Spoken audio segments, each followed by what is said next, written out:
guys, what's up? It's McNeil from Louisa Automotive, and in today's video, if you are interested in buying an accident car and you're new to that, I'm just going to be giving you some options. Just let me know what you would buy. Where do you think is the best place to take a hit? And that's what I'm trying to answer here today, okay? So either front end accident, is that what you would consider buying? A T-bone or right end? Like which one of those cars, if you had to buy an accident car to rebuild, which is the best hit to buy, I guess, is what I'm going to try to answer in this video today, okay? Now, most people instinctively, in talking to people come to the shop or want to buy a crash car, would think buying a car to hit in the back is the best, or maybe even on the door and the side like a T-bone. And we're going to go through those options and see why, or which one I should say, is the best accident to buy if you have to buy an accident car to rebuild, okay? Um, if it is a cosmetic accident, I mean, some bruises, you got to replace a door, a fender, a headlight, a tailgate, just very cosmetic type of damage. Where it's hit doesn't really matter as much because you can just change some panels or some paint and whatever, it's fine. We're talking about a very decent impact, where it may be structural. Like, where would the hit not matter as much, okay? So if you were thinking the rear end, I would say no to that. Because when the vehicle get hits in the back, yes, you have the bumper, you have the absorber, you have the rebar, but then eventually if the hit is hard enough, you get the whole trunk pushed in and crumples in. Now that metal, most times embodiment is gonna hook it to a frame machine and pull that out and just kind of, if any metals need to be cut out or welded back onto it, they would do that. But I find that technically that metal has already been compromised. It was crumbled together or crushed together, and then you pull it back out. So that metal is already weak. So if you were to take another hit in the back, that's going to be very, very soft, right? Unless you were to buy a piece of car, chop it out, and weld a piece on it. Now you're talking about driving two pieces of car together. So to me, the rear end is a no-no. That would not be my first instinct of what I'm looking for. A T-bone would be when you get hit right on the side of the car here on the door post, okay? It's considered T-bone. Now, why I don't like a T-bone is because the car, if it get hit hard enough on that center pole, it almost slightly bends, right? So this is too hard, too much of a structural part to get changed out, and it's way more complicated.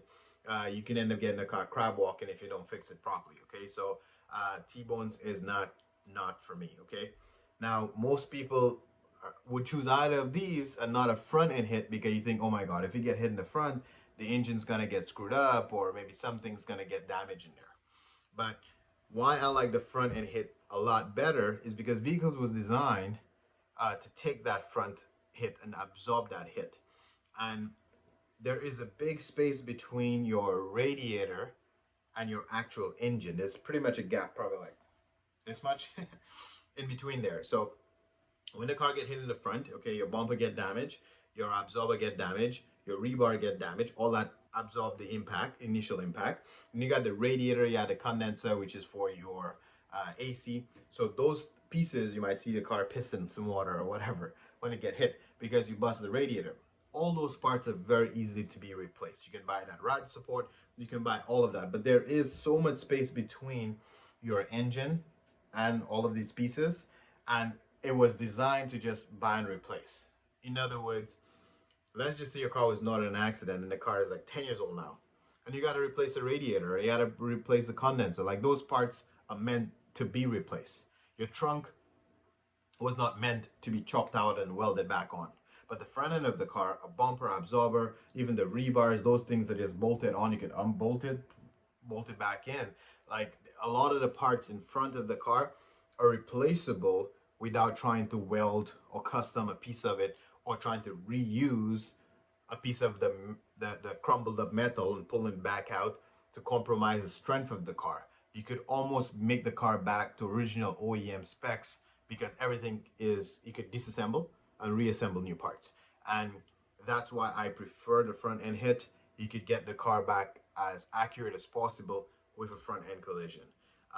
Obviously not hit too hard that you can crack the engine block or your transmission get shift or any kind of significant damage like this, but at least just the front end spot on, you could end up getting the car fixed more professionally, cleaner, and not worry too much about any major damage. But obviously, if you're new to this, it's easier to buy cars with a little bit more cosmetic damage. Like even this car here, you can see this is just a little bumper damage. And if you can see from here, it's very, very cosmetic. You literally can just buy a bumper and a windshield washer jug and put that car back together in your driveway. You know, it's not really a significant damage. So obviously, your first rodeo should be very, very small hit, conservative accident, very, very minor hit, quick fix type of thing. And when you get your confidence, do that kind of stuff, you can dabble with a little bit more. Look, this one sold for just 1,100 bucks. You can dabble with a little bit more serious hits. Okay, guys. Hopefully this was helpful, and then good luck trying to flip a car or trying to choose the right one. Okay. Peace.